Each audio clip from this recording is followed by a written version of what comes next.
siang Pak. Siang juga dok. Silakan duduk Pak. Ya. Oke baik Pak, perkenalkan nama saya Dr. Stefanus dan saya bertugas di poliklinik ini pada hari ini. Nah, sebelumnya saya ingin mengetahui atas nama Bapak siapa nih? Pak Retno. Pak Retno. Oke, usianya Pak Retno? 55 tahun. Alamatnya Pak Retno? Di Jalan Syekh Yusuf di Kompleks Kirim Jawa Timur. Oh, Jakarta Sandi. Iya. Kalau pekerjaannya Pak Retno? Saya sebagai manajer di PT Jaya Maju. Kalau pendidikan terakhirnya Pak Retno? Saya S2 di ekonomi.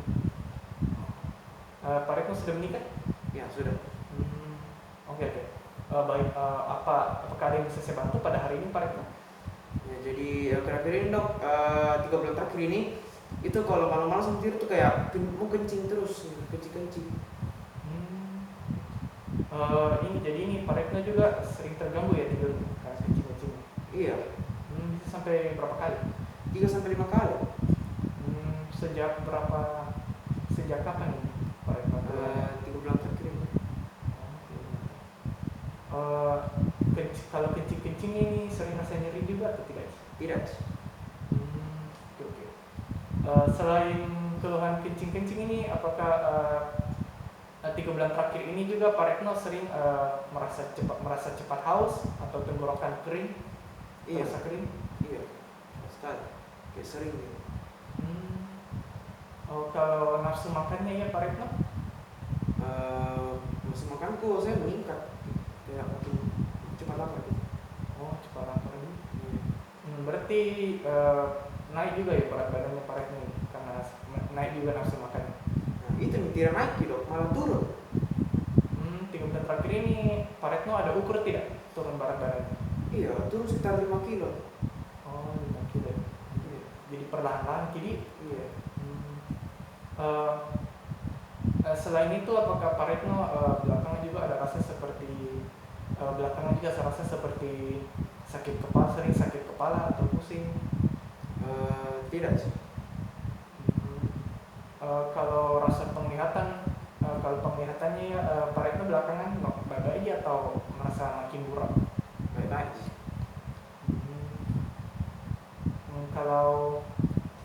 Kalau rasa kram tidak ada belakangan Pak Retno? Iya, ada tanda tangan. Oh, keramnya kayak gimana? Kayak hampir mati rasa? Iya. Gitu. Oke.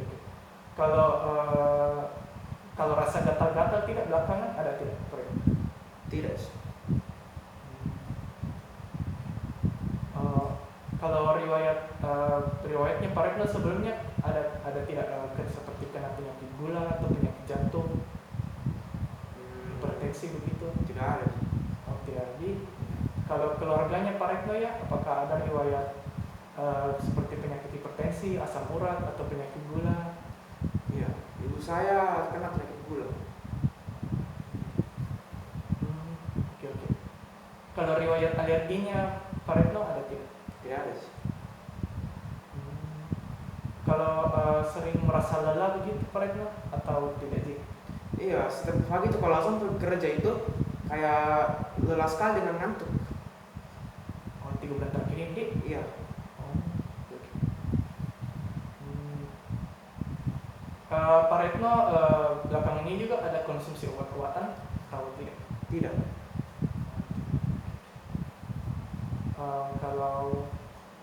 Kalau gaya hidupnya ya Pak Retno seperti banyak makan goreng-gorengan atau minum alkohol atau merokok?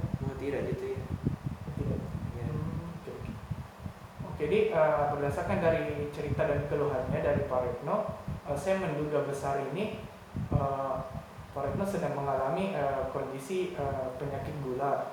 Namun tidak bisa saya yakin langsung bahwa ini adalah penyakit gula hanya berdasarkan dari ceritanya Pak Retno. Jadi harus dilakukan pemeriksaan lanjutan, yaitu pemeriksaan laboratorium minimal yang dilakukan itu gula darah sesaat ataupun gula darah puasanya Pak Retno.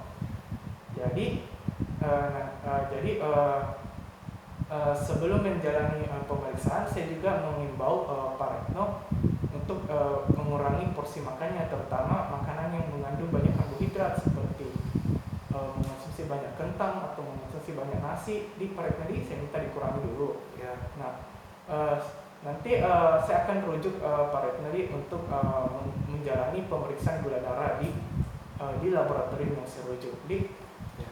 Oke, dan selanjutnya akan kita diskusikan lebih lanjut di Pak Retno. Terima kasih. Berdasarkan hasil dari anamnesis dan cerita dan keluhan dari Pak Retno, diagnosis kerja atau diagnosis utama yang dapat saya tarik dari anamnesis Pak Retno adalah penyakit yang biasa disebut sebagai penyakit gula atau diabetes mellitus.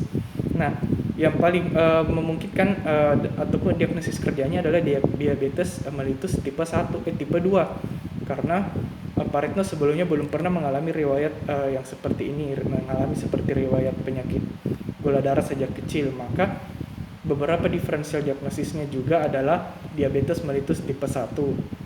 Lalu namun untuk dapat membedakannya kedua tipe diabetes mellitus ini tentu saja harus dilakukan pemeriksaan lebih lanjut. Lalu untuk yang diagnosis banding yang selanjutnya juga adalah diabetes insipidus, karena pasien keluhan utamanya adalah sering kencing-kencing. Namun untuk dikonfirmasi dapat dilakukan pemeriksaan kadar dari antidiuretik hormonnya. Kemudian diagnosis banding lainnya adalah hipertiroidisme, di mana Pak Retno juga ada keluhan penurunan berat badan walaupun nafsu makannya yang telah meningkat.